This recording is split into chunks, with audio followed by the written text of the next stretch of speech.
Hey guys, Abner Randy here. Today I want to talk with you about indoor versus outdoor ranges. Recently this question was asked of me on YouTube, and then it was kind of brought to my attention by someone. Typically when I hear the same question coming at me from two different directions, that is what is known as a clue, so take it. Alright, how can I put this without being brutal? But I don't think there is a way to put it without being just straight up brutal. Indoor ranges are what I call veal slot shooting, where you stand in a lane. You've got an armored wall on this side and an armored wall on that side, whether they be solid or whether they be those thick, Lexan deals. Range safety officer, not an instructor, is kind of loitering behind you, walking up and down the line. And these people are almost always range Nazis, because it's their little fiefdom and they're going to control everything that happens. So guess what? You don't get to do that. You don't get to draw from a holster. You have to place it on the table in front of you, as opposed to getting in a fighting stance and then drawing a handgun. So you're wasting repetitions. Now understand, if all you've got at your disposal is an indoor range, so be it. It's better than nothing. But that's target practice. That's not training. At an indoor range, you can't take a knee. You can't shoot underneath that table that's in front of you. Okay, noise. Let's address that one. The noise issues in an indoor range are considerable. You're going to be bombarded. Great example is this video clip right here, and I'm just going to let it play for just a moment.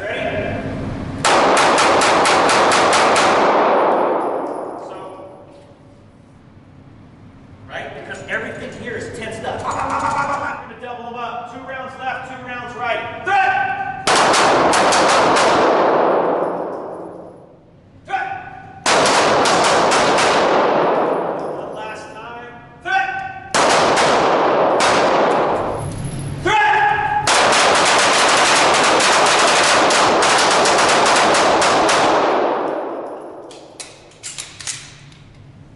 Good.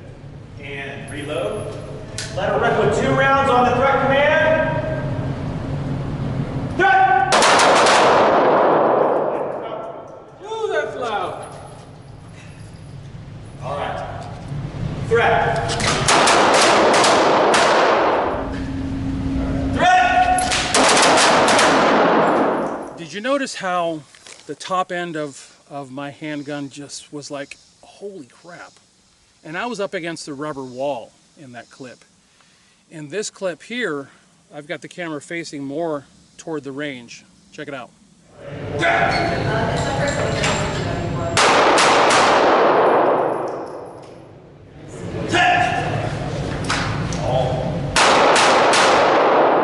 Notice how much louder that is? I mean, it is that day in that range. All I really wanted to wear was just my little black molded earplugs that you guys see me wearing. I ended up wearing those and muffs on top, and it was still bad. The sound that bounced off the floor, the walls, and the ceiling was pounding us. It was just, remember that sound is essentially looking for air to compress. And if that air is inside of the nasal cavity, the sinus, the forehead cavity, the eardrums, the eustachian tubes, man, you're getting just beat up. Out here in the open air, I can shoot rifle, I can shoot shotgun, no problem. In an indoor range, no. That's misery.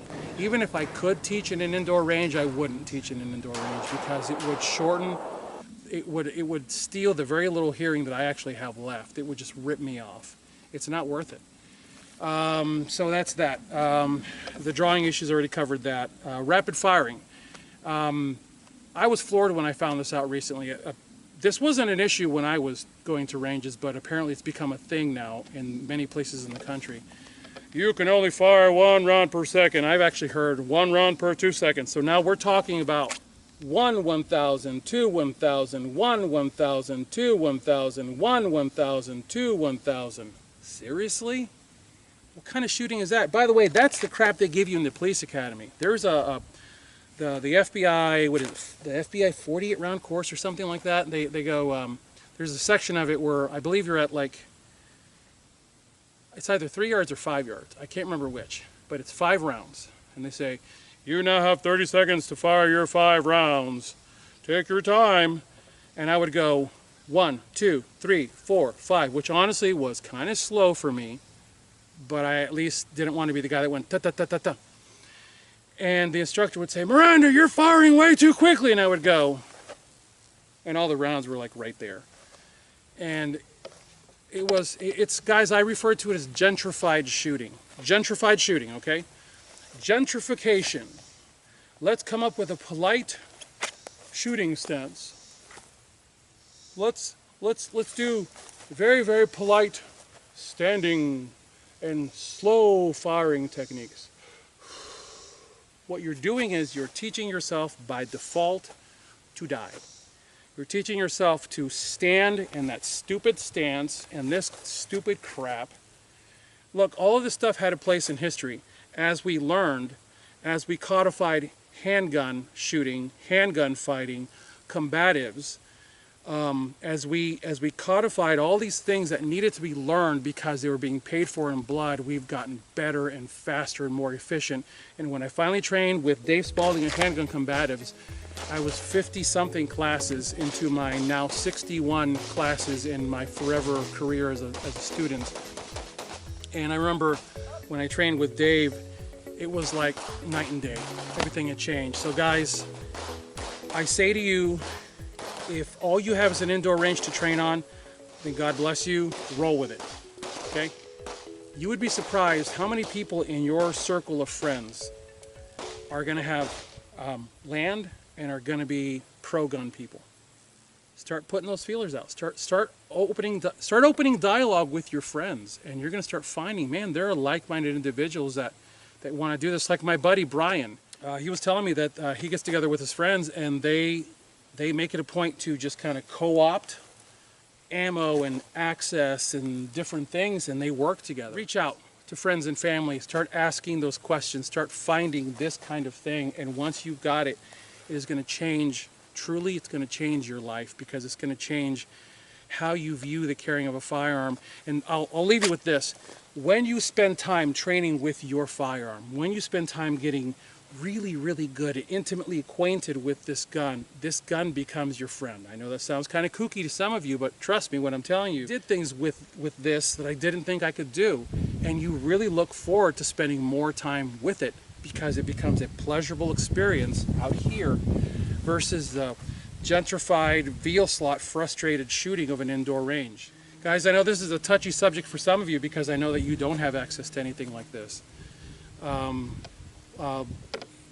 You may have to move, and I tell you this as someone who had to move. I had to move not because of shooting issues, but because my wife needed to be closer to her work. The point that I'm making is my move was a move of necessity. Well, you may have to make a move of necessity for yourself to be able to have access to something like this. So consider that, prayerfully consider that. Reach out to friends and family. You might be surprised what resources are out there for you. As always, I thank you guys for watching. God bless you all. Get those guns on practice. Have a good one.